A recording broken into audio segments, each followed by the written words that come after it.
and glad you're with us here. It is hour number 2 of the big show. Can't think of a better way to spend the next hour than with the SHOPO Hour. And the boys are back in town. My goodness, it's a full house, which, by the way, I would love to have when my opponent has 3 of a kind.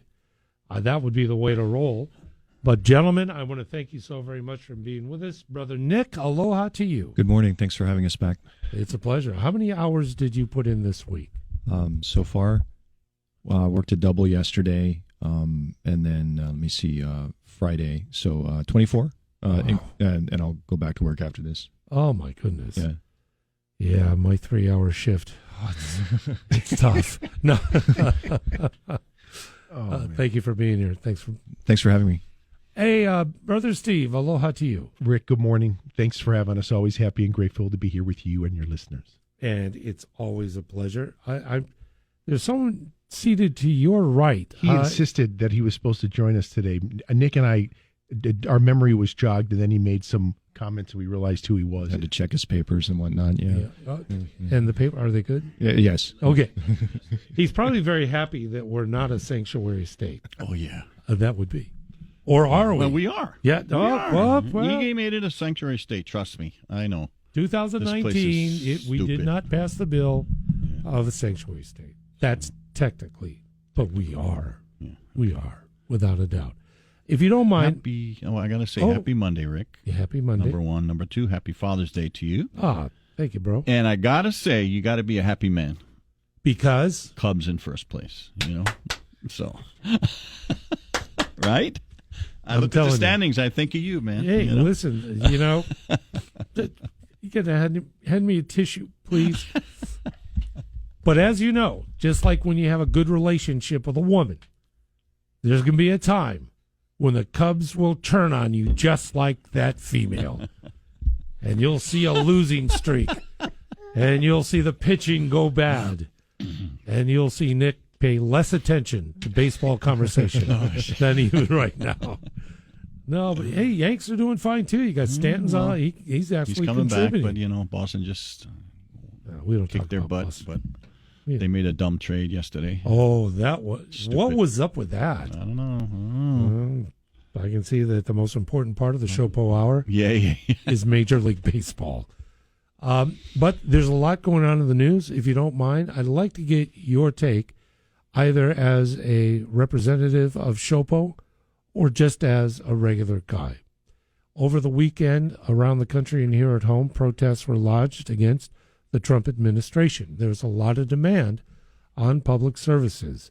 But just your take. If you'd like to share, great. If not, I understand. But your thoughts about what was expressed, the numbers, and if you were working, what you encountered, and just your overall take. Brother Nick, would you like to start? I did work over the weekend, yes. I work out of the main station, so I had the opportunity to see the hustle and bustle on Saturday of what was going on. A lot of activity with our patrol units and our support units out there in downtown Honolulu, District 1. Of course, the demonstration protest expression of self was just a couple of blocks away from the station, so I also got the opportunity to see a lot of civilians walking to and from it. Caused a lot of backup. Congested traffic. I think a lot of people were just trying to get around the city and couldn't avoid it. I do feel that it drew resources. Hopefully nothing too substantial away from the regular day-to-day activities of the police officers and the investigative units. But it goes without saying that despite the fact that the police department is responsible for maintaining order during peaceful demonstrations, it does require a lot of work in order to maintain civil order or ensure that people do have law enforcement and emergency services on hand in case something does go wrong. And that definitely was the case in Honolulu and in all 4 counties, I'm sure, on Saturday. You had quite a demand because it was a Kamehameha Day parade. It was on top of that, the protests that were going down. There's preparation for, I think, Pan Pacific was also in Waikiki yesterday. That's a lot of demand for public service, Steve.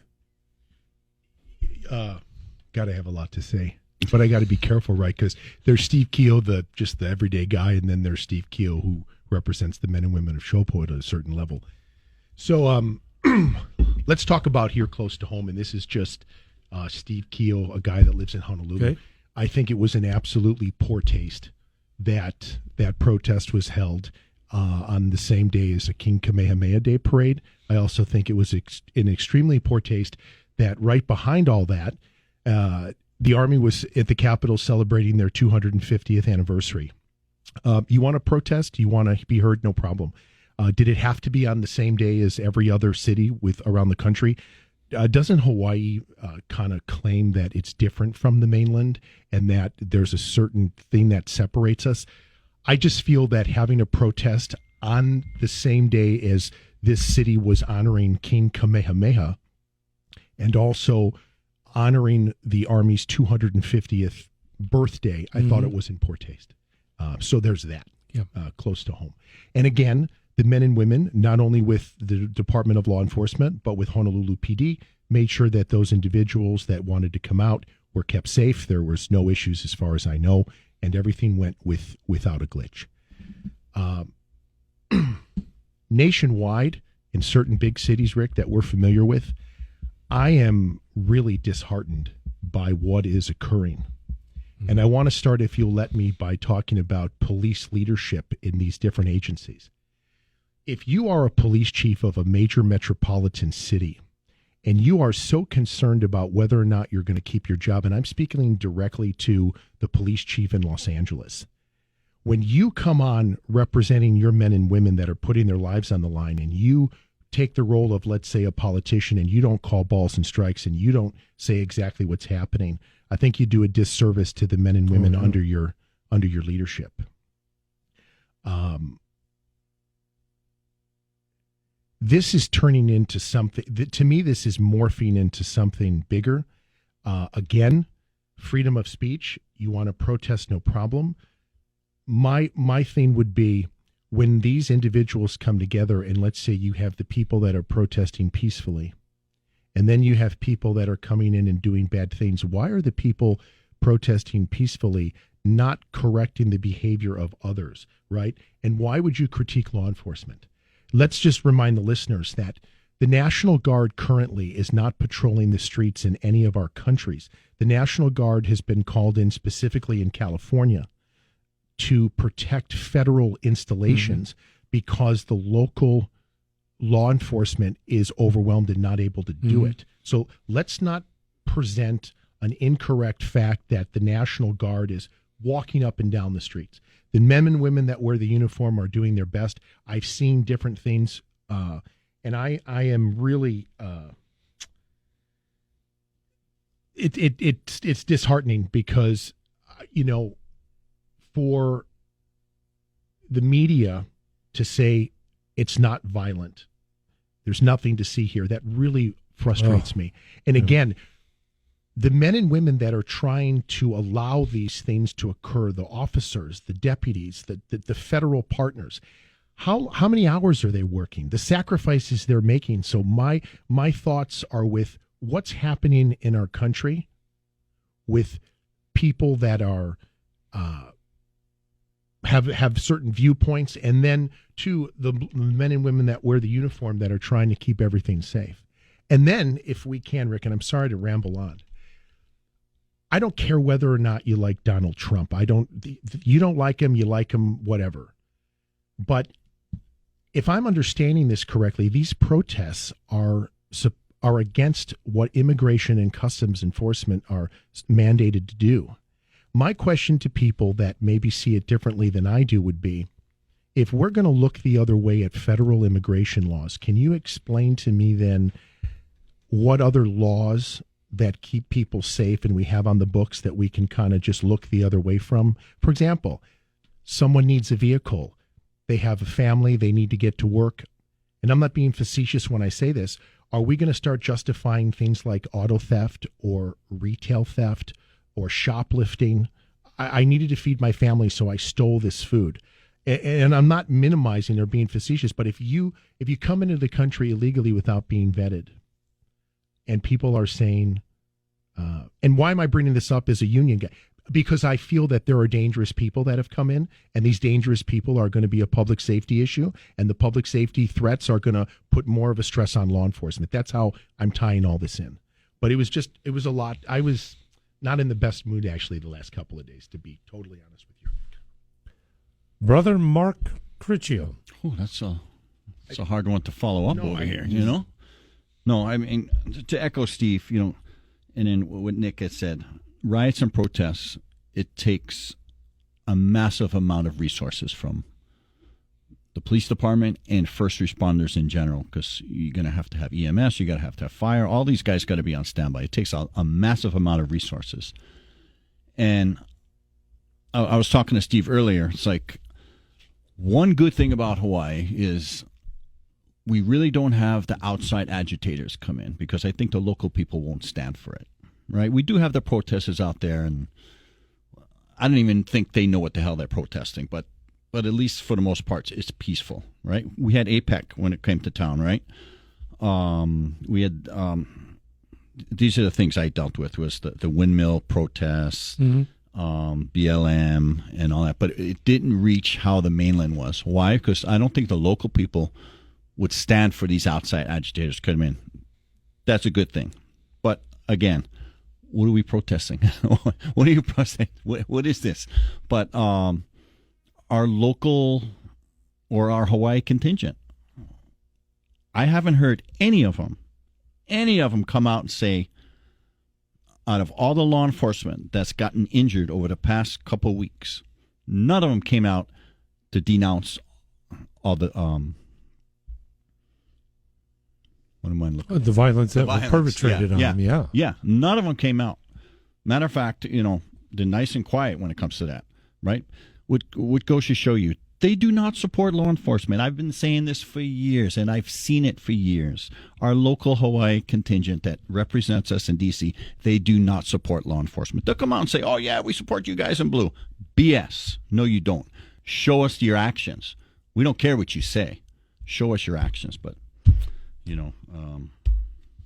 There's a thing that I've been saying since Saturday on social media and this morning, as that the only thing we witnessed was a hate Trump exercise. Yeah. And all this stuff is that we're fighting for immigration because it's unfair, or we have federal cuts that are affecting us. And no, that's not it. The bottom line, it's an opportunity to hate Trump. Yeah. Organized by, yet again, another BLM type of organization on the mainland. Indefensible Project is its name. They have chapter presidents, and so I went on their site to find out what are they about, and it's the same old stuff. Donald Trump is a bigot. He's a racist. He's all the way down, up and down the playground, and he's the threat to our democracy. And I'm just looking at this going, you guys are on crack. I mean, and so what we saw, they want to present that we're unified in order to protest what we don't agree with. Bottom line is they hate Trump. It was codified with what I shared online and also on the air. There was a banner, a sign, a poster that said, hey, Iran, he's watching a parade. And then gun sights, and then longitude and latitude. Now, come on. Yeah. I'm not sure if that rises to the level of a threat against the president, but it's a threat against the president. Should be. And everyone's, I saw on the thing, guys, people coming up to them, hey, great sign. Ugh, this is nauseating. And, you know, they like to do a little play on words, right? Oh, Donald Trump, he hates immigrants. No. Illegal. What don't you guys get about it, right? They are illegal. They came to this country illegally. Well, the bottom line, too, is that it's been targeted. The targeting of ICE and such is, it's not taking grandma and taking her out of her long-term care. Documented criminals. It's the worst. There's some bad dudes. It's the worst. Yeah. The worst, They got the some worst. bad dudes that get taken off the streets. Last thing I'll say is people have an issue with this. Blame sanctuary cities. Blame sanctuary states. With their uncooperation of identifying, understanding, knowing who, when, where, what, and refusing to share information with the feds, who would do the dirty work of getting in there and grabbing them, getting them out. You've allowed this to fester. You've allowed this to get out of control. And you have elected officials like look at Padilla from California with the stunt he paid. He played with that press conference, right? So you have elected officials, people from Congress, people from the Senate, acting like this. How do you expect the public to act if you're unbecoming yourself, right? So it's an interesting weekend, no doubt about it. But there's going to be a lot more of this. And then you have Israel and Iran. I mean, great. It's 7:24, SHOPO Hour. Thanks. And it's always good to get just feedback on what's so very top of mind in our community. We have a hard break at 7:30. It's 7:24, so let me start here. Leadership changes in police departments here in our state. I know time will be short, but I'd like to throw it open to you. As we all know, Chief Joe Logan has submitted his resignation, and just your thoughts on leadership change here at home in Honolulu and with the PD. Well, I'd like to start by saying that I think there's a high level of expectation from the public and also the members in our union that when the police commission starts to make decisions about who they're going to choose next for the chief of police in Honolulu, and I would say Kauai probably as well, that they do it efficiently compared to the last time. Not this drawn out process where money is spent for a consultant firm and you can fall back on this position and that position. Choose good candidates, make good firm decisions. When you look at the city charter, that's all the police commission is really responsible for, is choosing the chief of police and dismissing the chief of police. That chapter 16 in Article 6 or 7, I think it is, it really doesn't give them much power. And they're the first people to raise their hand and say that, which I think is ironic because they get mad when when the mayor says, "Help me out here, you're not doing your job." They say, "Well, wait a minute, what are you doing? You can't tell us what to do." But at the same time, if you read the charter, they really don't have a whole lot of power, other than to choose the chief and investigate police officers and make recommendations to the police department. They're expressly prohibited from getting involved in administrative activities. In a previous iteration of the commission, we were expressing our understood concerns that the police commission was doing their best to ingratiate themselves into day-to-day operations, exerting influence and or directives at that time. So, I mean, there's a history of being more forward than not. Well, from my point of view, I would say that within the last couple of years, I beg to differ. I don't see much interest on their part at all. We watch the commission meetings every 2 weeks. We've seen who's come and gone, and I just don't feel like they've taken a proactive stance on anything. When I was the chapter chair, the answer I would usually get was, "Well, we're not authorized to do that." Okay, got it. That's it. Steve, we have about 2 minutes before the break. There's going to be 3 counties here in our great state that need leaders for their police departments. I think that's pretty unprecedented. And it's going to be up to the police commissions to try to pick the best individual for the job. Clearly here in Honolulu, close to home, Mayor Rick has certainly, I think, been vocal about who he would like to see be at least the interim chief here in Honolulu. He made that very clear. There's been that was very public, and if just to remind your listeners, here with our charter, the police commission determines who the chief of police is. The mayor is the leader of the city, can certainly, I guess, give an opinion on that, but currently the way it's written, the mayor can't appoint anybody, can't appoint the chief of police. And if we wanted to change that, we'd have to have, I believe, a vote on that. I can just say this. whoever the police chiefs are going to be for the next couple of counties, could they have some type of character like we see from those law enforcement leaders that work in the state of Florida? Could we get police chiefs here that don't and I'm not saying that the police chiefs we had or whatever did, but when I hear these leaders of these agencies, these sheriffs in Florida, I like the fact that they stand up for their people. They're clear what they want. There's no mixed messaging. Well, I heard a press conference where the chief just sat up and just said, if you do this, you're done. I'm paraphrasing, but and his language was phenomenal, and it was clear, and there wasn't an uprising in the streets and people calling this and the other. It's like, thank you for being honest. We appreciate it. Oh my goodness, Steve, Yes. we have about 20 seconds for a final thought on before I interrupt. If you want to come back and discuss it after the break, we can. The police commission has a tremendous job that they need to get done, and for the community's sake, let's hope they get it right. Let's hope we get a robust candidate application so the best individual can be selected. We're going to get to Brother Mark in a moment, and we'll continue the SHOPO Hour here on News Radio 830. We were having conversation about police commission role, multiple counties with changes in leadership, and Steve, I'm going to come back to you for a couple of more thoughts and then head over to Mark. But what else should we know about this topic?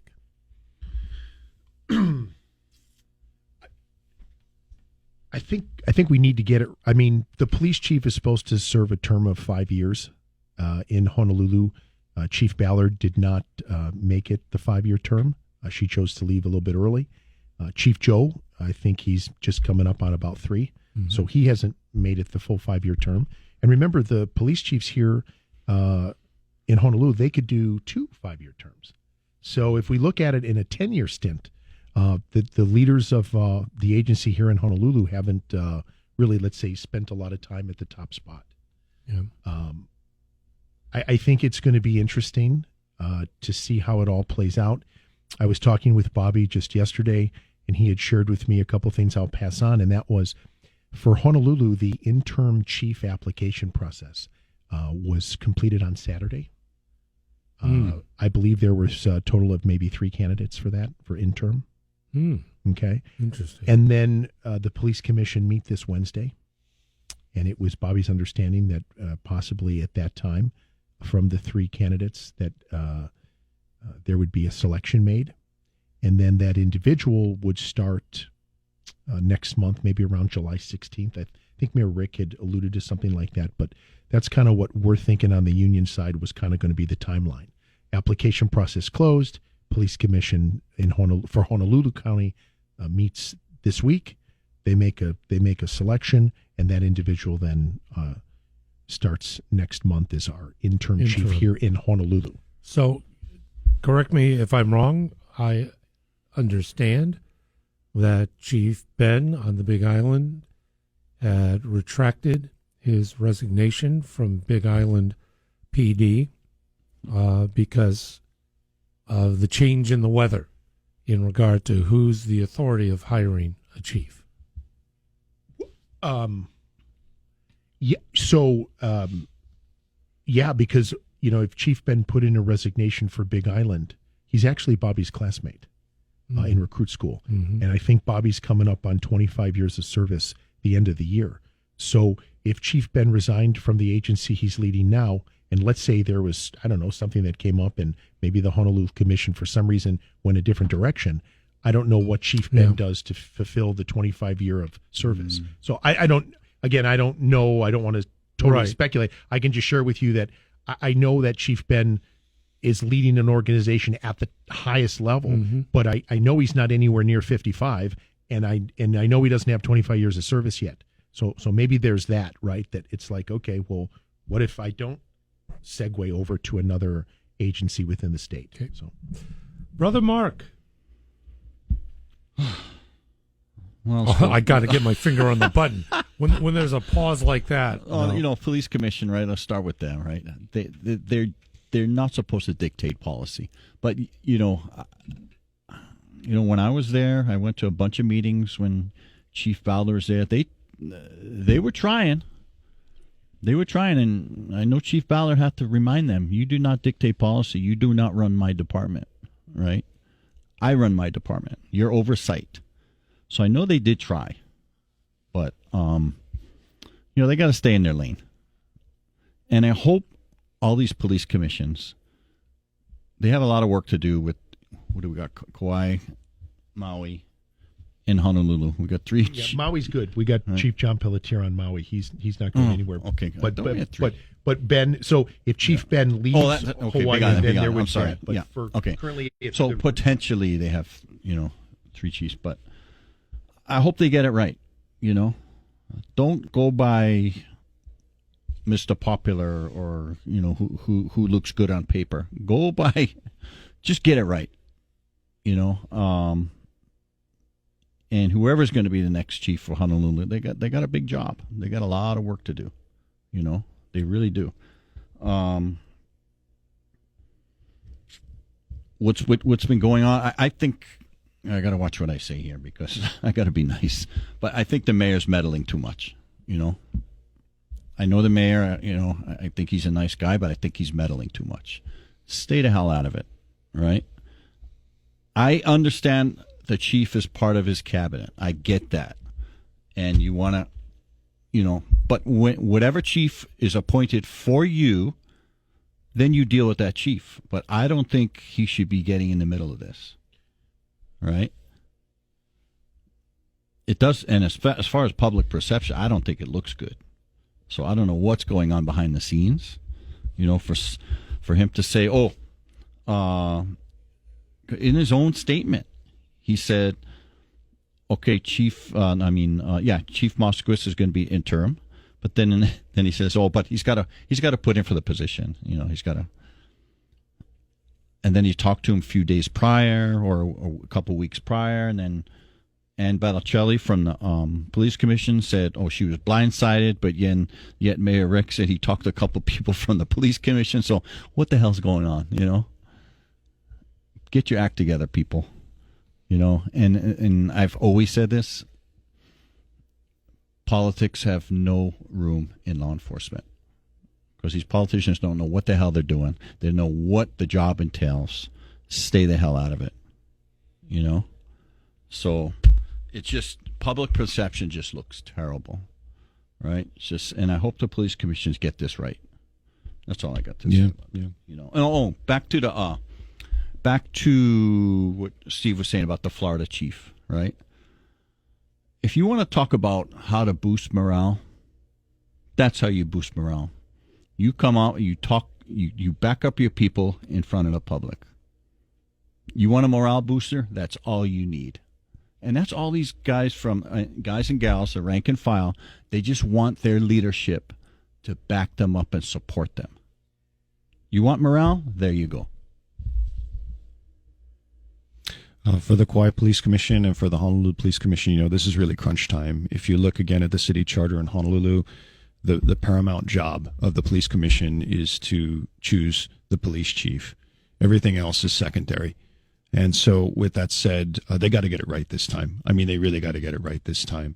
No offense to prior administrations or current administration, but the Honolulu Police Department has suffered from a leadership crisis in the sense that we haven't had a continuous leader for more than 3 or 4 years at a time.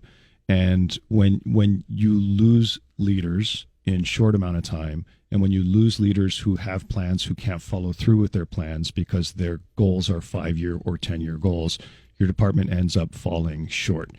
That results in workers who are constantly having to switch gears because the priority was this and now the priority was that. The plan was this, the plan is now that. It affects morale. It affects the ability to do the job.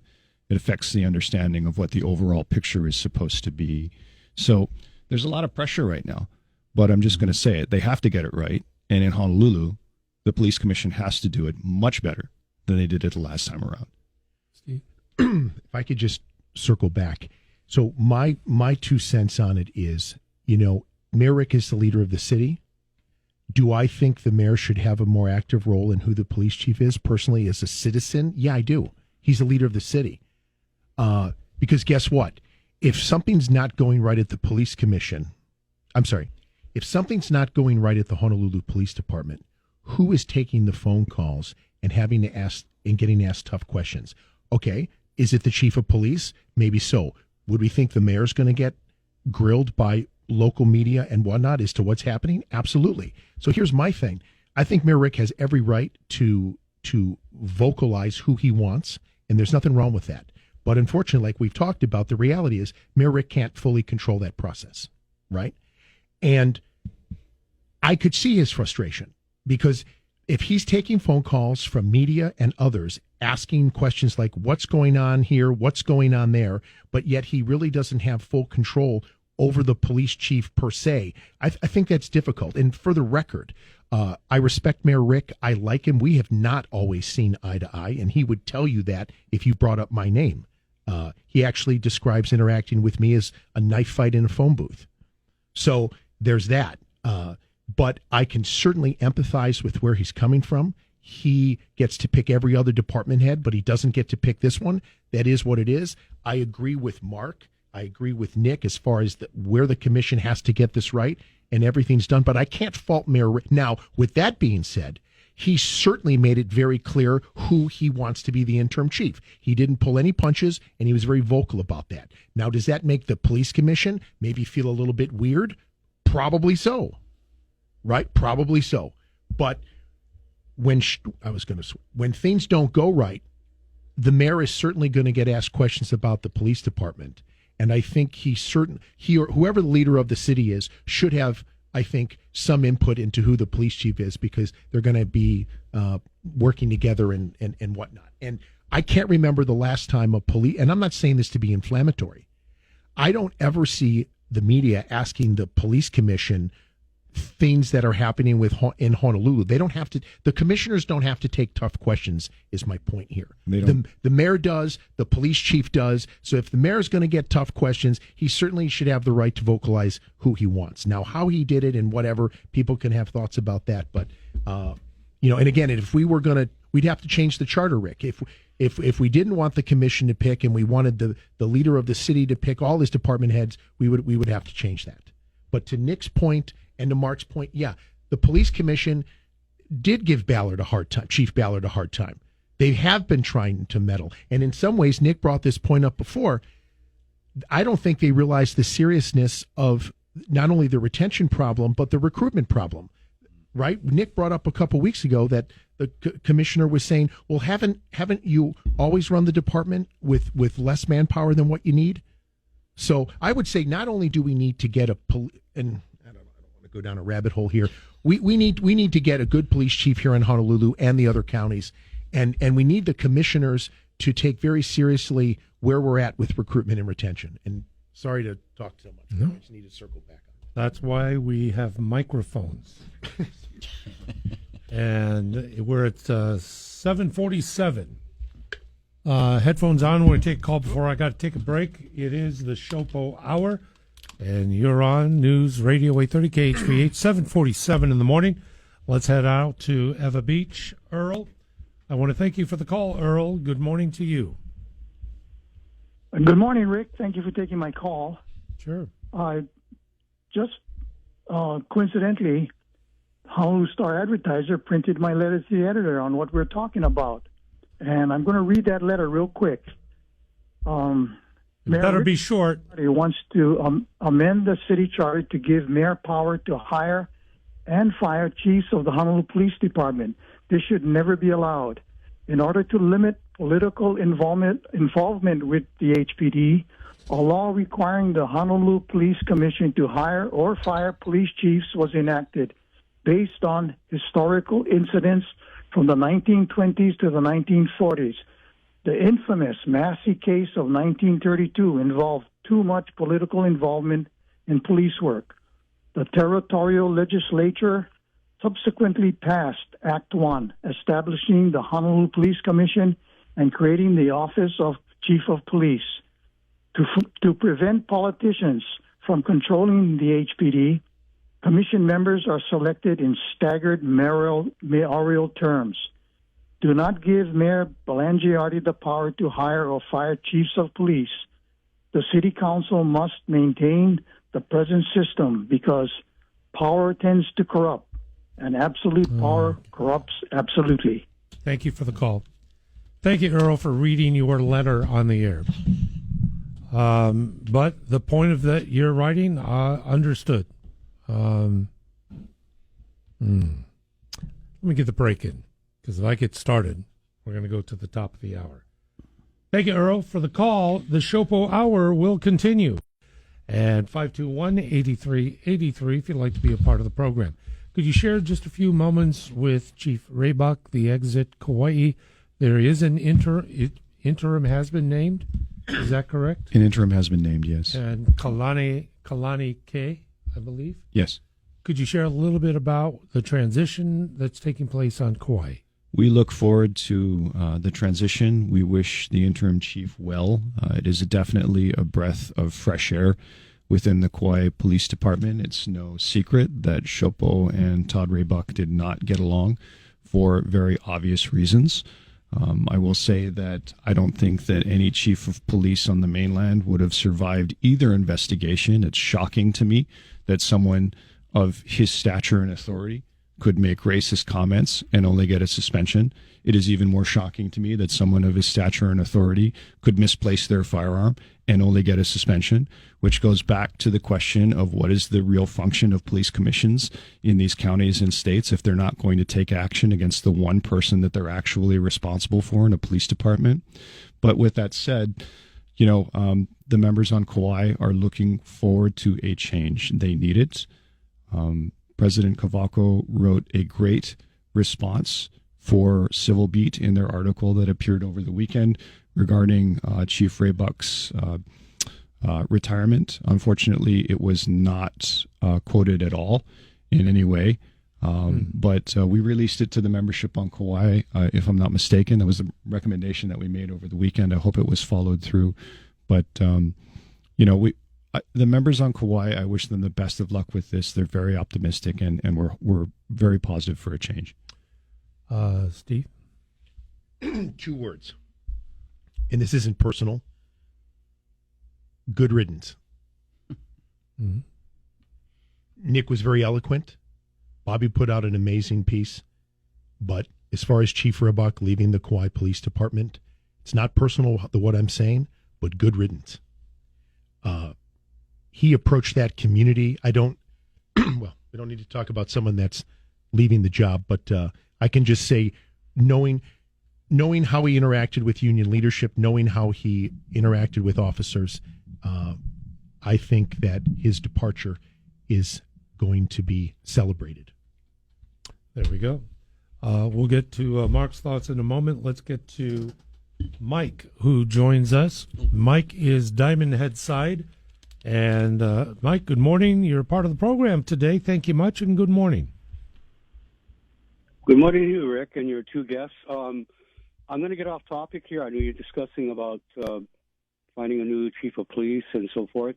My question is, your 2 guests, what are their opinions on the new bill Governor Green signed, Bill 103, regarding reducing criminal charges against anyone under 21? That's my question, and I'll take your comments off air. Thank you.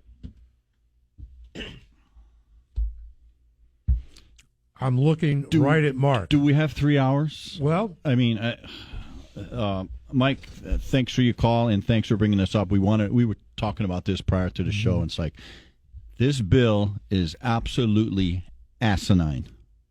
It's stupid. I can't believe they snuck this through. You want to see juvenile crime go up, or you want to see crime go up? He just signed it. It's going to go through the roof. It is the most ridiculous bill I've ever seen. So, I don't have 3 hours, but that's all I got to say about that. Let's put it that way. What does it really say? What is it that's most troubling about this bill? The spirit of this bill, the spirit of the bill is First of all, they're redefining juveniles. Juveniles for us is anybody under the age of 16, but this bill targets anybody under the age of 21. And the premise of those that supported this bill is if you're under 21, your brain isn't developed, you don't know what you're doing, you can't be held fully accountable, and because of that, you're going to be treated differently in the criminal justice system. That's the spirit of how this was written, okay? Now, in the police department, Mark was a commander at the desk. Juveniles for us were under 16. Also important, too, 12-year-olds. If I mark correctly, in this bill, Rick, if you're under 21, you cannot get the judge. And again, this bill takes power away from those that wear the black robe and basically says there can't be any life sentences given. There has to be parole for any offender convicted of certain crimes if you're under 21. So there needs to be a parole segment.